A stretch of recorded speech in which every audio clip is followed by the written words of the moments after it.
So finally अभी मैं Indira Gandhi international airport पे हूँ और इससे पहले की कहानी मैं आपको बताऊंगा। अभी वीडियो शुरू हुई है, कैसे कैसे आप जब वो एयरपोर्ट में आते हैं, कैसे आपको प्रोसेस शुरू होती है, कैसे क्या रहती है।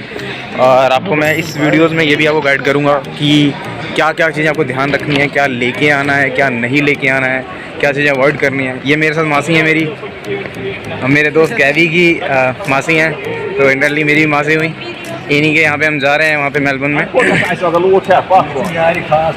ये देखिए, ये कोई अपने लैंग्वेज के अंदर बकवास कर रहे हैं फ़िलहाल। तो काफ़ी शानदार एयरपोर्ट है। चले जा रहे हैं फ़िलहाल। मुझे फ़्लाइट के लिए जाना है गेट नंबर 24B पे, जो कि जहाँ पे मैं श्रीलंकन एयरलाइंस मिलेगी कोलंबो तक के लिए। वहाँ से हम चेंज करेंगे मेलबर्न के लिए फ़्लाइट। तो अगर मैं अपनी जर्नी की बात बताऊँ तो यहाँ घर से अगर मतलब दिल्ली तक आया, वो तक मैं आपको नहीं बताऊँगा। दिल्ली में मेन आने के बाद काम, हाँ चलिए पहले की स्टार्टिंग, अगर घर से बात की जाए, अगर आप लोग कहीं से भी आ रहे हैं तो मोस्ट ऑफ द टाइम मैंने देखा है लोग कैब्स वगैरह बुक करके आते हैं, गाड़ियाँ वगैरह बुक कर लेते हैं। तो ये चीज़ का मतलब आपके पास इनफ मनी है तो कोई इशू नहीं है, आप ऑफकोर्स कर सकते हैं गाड़ी बुक। आपके घर की गाड़ी है, आप आ सकते हैं। If you do not on a car और तो समथिंग, आप ट्रेन कर सकते हैं, कोई इशू नहीं है। देखिए कोई इसमें वो नहीं होता है कि आपका लेवल स्टैंडर्ड कम हो जाएगा अगर आप ट्रेन में आएंगे, ठीक है। तो you can surely go for a train, अच्छा ऑप्शन है। तो हाँ, जैसे कि हम बात कर रहे थे कि आप अपने होम सिटी से अगर दिल्ली से अगर आ रहे हैं इंटरनेशनल एयरपोर्ट, तो वहाँ पर आप बाय ट्रेन आ सकते हैं, क्योंकि आपके फैमिली मेम्बर्स अगर आपके साथ आए तो वो काफ़ी चीप मेथड रहता है। वहाँ अगर आप कोई कैब कर सकते हैं, नहीं तो आप ओला उबर रहते हैं, नहीं तो मेट्रो एक अच्छा ऑप्शन है। अगर आपके पास लगेज अगर आप थोड़ा सा हैंडल कर पाएँ तो काफ़ी अच्छा ऑप्शन मेट्रो भी है। तो आप इस तरीके से इंटरनेशनल एयरपोर्ट आ सकते हैं। इसके आने के बाद जो प्रोसेस रहती है, आपको पहले पता करना पड़ेगा कौन से जैसे उस टर्मिनल नंबर पे आपकी ट्रेन है। सॉरी, ट्रेन की आदत पड़ी है, गरीब आदत पड़ी हुई है, तो ट्रेन ही निकलता है मुंह से, ठीक है। अभी हम आ चुके हैं जहाँ पे हमें फ़्लाइट मिलेगी 15A है उस तरफ। जैसे कि मैं बता दूँ, मेरे मुँह से बार बार ट्रेन निकल रहा है, तो वही है ना कि धीरे धीरे फ़्लाइट वाली अभी आदत है नहीं। मेरी पहली फ़्लाइट है, मैं आपको बता दूँ, मेरी पहली फ़्लाइट है ये, और इंटरनेशनल फ़्लाइट है मेरी पहली है।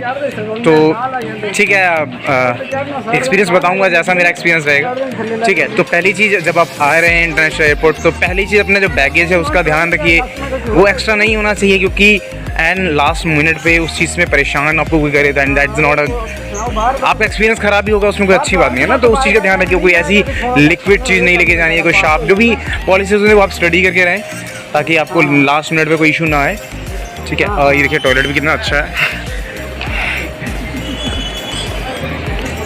सो ये वेटिंग एरिया है, यहाँ पर आप वेट कर सकते हैं। काफ़ी अच्छा एक्सपीरियंस है, देखिए।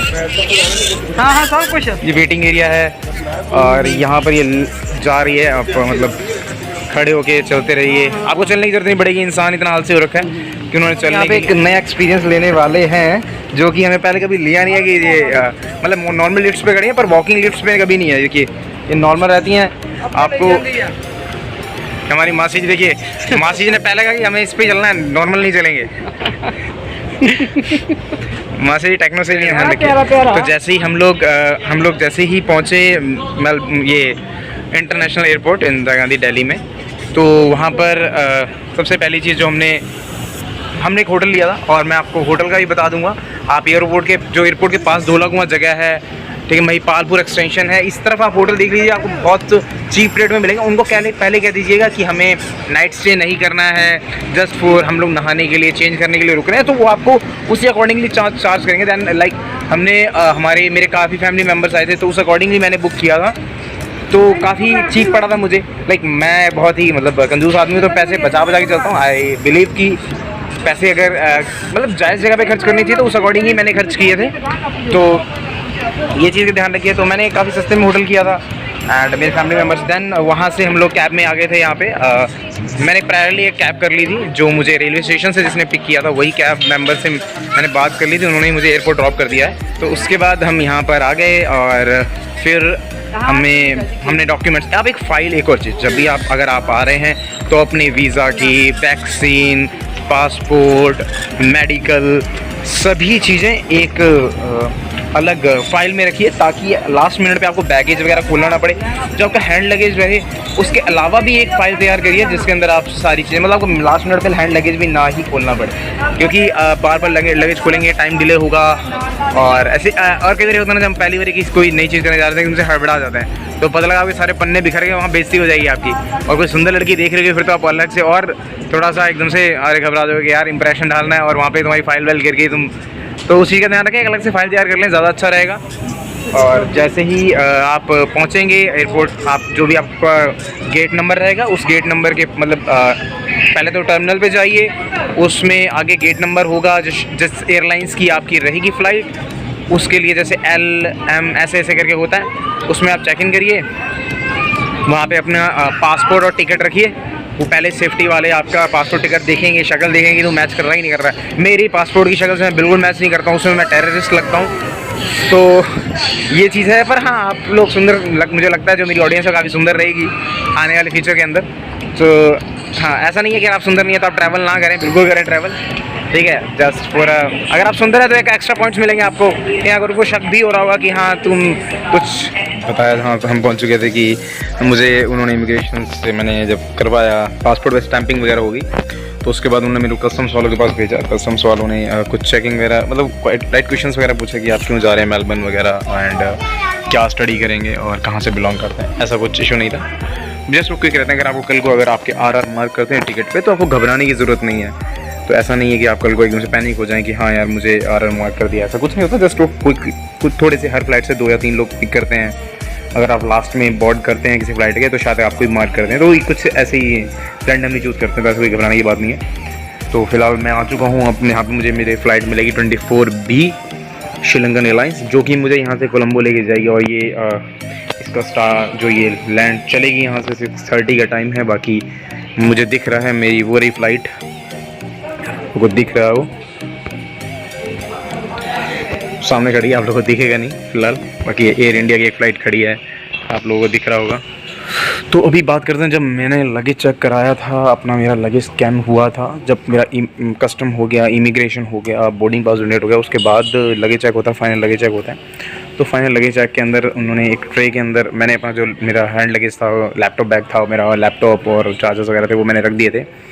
वो चीज़ें मैंने जब रख दी थी तो मतलब उन्होंने स्कैन किया उसको, तो उन्होंने वापस उसको रीस्कैन किया और उन्होंने फिर मेरा लगेज खुलवाया था। उन्होंने कहा कि चार्जर्स वगैरह लैपटॉप्स वगैरह निकाल दो, और इसके बाद उन्होंने उस लैपटॉप को मतलब दोबारा उस बैग को स्कैन किया था।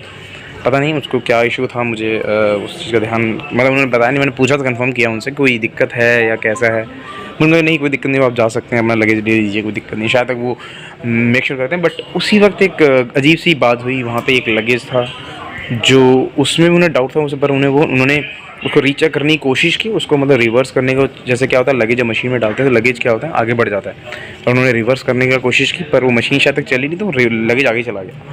और एकदम से वो जब तक भाग गया तब तक जिस बंदे का लगेज था वो लेके गायब हो चुका था। और अब ये एक तरीके की मिस्टेक है, ये काफ़ी रिस्की हो सकता है, अगर भगवान ना करे काफ़ी रिस्की हो सकता है ये चीज़, क्योंकि उनको डाउट था उस लगेज पे और लगेज रीस्कैन हुए बिना दोबारा चला गया है। तो मैं ऐसे किसी की वो नहीं करना चाहूँगा कि हाँ गलती है, but it might cause harm to someone. तो कहीं ना कहीं ये चीज़ मुझे अजीब लगी कि यार कि लैक ऑफ सिक्योरिटी रही यहाँ पर।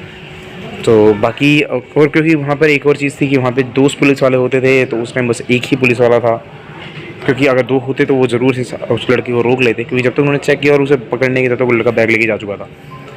एंड मोस्टली वो शायद तक दुबई कतर के पैसेंजर्स थे, एयर इंडिया में दुबई कतर वाले, दुबई एयर इंडिया के पैसेंजर्स ही काफ़ी ज़्यादा भरे हुए हैं इस तरफ, क्योंकि जो ये जाते हैं कॉन्टैक्ट बेसिस के ऊपर अपने कॉन्ट्रैक्टर्स के साथ, एजेंट्स के साथ आए हुए थे। तो इनका ही लगेज होता है, कई बार रिस्की होता है, ये इनको नॉलेज नहीं होती है। तो आप ऐसे बीइंग अ स्टूडेंट ऐसी चीज़ ना कुछ लेके जाएं जिससे आपको रोक दिया जाए वहाँ पर। बाकी इसके बाद मेरा एक फ़ाइनल इमिग्रेशन चेकअप ज़रूर होगा, जो कि मैं मेलबर्न पहुँच के आपको अपडेट दूंगा जिसके बारे में। फ़िलहाल के लिए यही वीडियो है एंड बने रहिए साथ में। तो अगली अपडेट्स फ्लाइट में चढ़ते वक्त। चलिए, शुक्रिया।